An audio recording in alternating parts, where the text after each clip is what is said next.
एक और कर्म फलदाता शनिदेव, जिनकी एक तिरछी दृष्टि बड़े बड़े देवों और दानवों का सिंहासन हिला देती है, और दूसरी ओर रुद्रावतार महाबली हनुमान, जिनका नाम मात्र काल के चक्र को भी रोक देता है। क्या होता है जब ब्रह्मांड का सबसे कठोर न्याय सबसे बड़ी भक्ति से टकराता है? जब रावण के अहंकार ने शनिदेव को अपनी बेड़ियों में जकड़ा, तब उन्हें मुक्त कराने के लिए कौन आगे आया? आज देखिए वो अनसुना महायुद्ध, जहां शनिदेव का दृष्टि दोष भी हनुमान जी की राम भक्ति के सामने विफल हो गया। रावण, जिसने अपने ज्योतिष ज्ञान और बाहुबल से 9 ग्रहों को बंदी बना लिया था, उसने शनिदेव को अपनी लंका की सीढ़ियों के नीचे उल्टा लटका रखा था, ताकि जब भी रावण सीढ़ियों पर चढ़े, उसका पैर शनिदेव की छाती पर पड़े। शनिदेव का तेज धूल में मिलाया जा रहा था। तीनों लोग इस अपमान से कांप रहे थे, लेकिन रावण के वरदानों के सामने सब विवश थे। तभी लंका में आग की लपटें उठी। हनुमान जी लंका दहन कर रहे थे, और तभी उनकी दृष्टि उस अंधेरे कारागार पर पड़ी। हनुमान जी ने जैसे ही शनिदेव को उस अवस्था में देखा, उनका हृदय द्रवित हो गया। उन्होंने एक ही प्रहार में वो अभेद्य जंजीरें तोड़ दी। शनिदेव मुक्त हुए, परंतु उनके शरीर पर रावण के प्रहारों के गहरे जख्म थे। शनिदेव ने हनुमान जी का आभार व्यक्त किया, लेकिन साथ ही एक चेतावनी दी। हे पवनपुत्र, आपने मुझे मुक्त किया है, मैं आपका ऋणी हूं, किंतु विधि का विधान अटल है। मेरी 7.5 की दृष्टि से कोई नहीं बच सकता। आज आपका समय मुझ पर आने का है।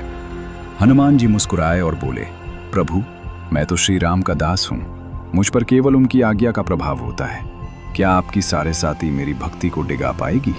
शनिदेव ने कहा, मैं आपके मस्तिष्क पर बैठूंगा, जिससे आपकी बुद्धि भ्रमित होगी। ये मेरा कर्तव्य है। हनुमान जी ने उत्तर दिया, यदि यही विधान है तो मैं तैयार हूं, आइए।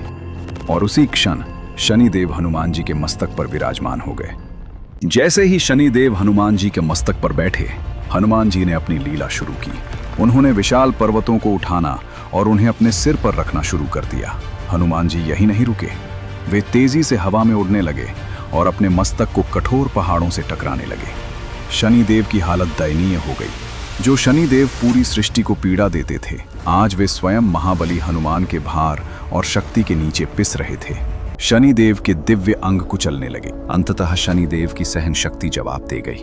उन्होंने पीड़ा से कहा, रुक जाइए महाबली, मुझे मुक्त कीजिए। मैं आपकी भक्ति और शक्ति को समझ गया हूँ। राम भक्त पर मेरा कोई वश नहीं चलेगा। शनिदेव ने हनुमान जी से तेल मांगा, ताकि उनके जख्मों की जलन शांत हो सके। हनुमान जी ने उन्हें तेल दिया।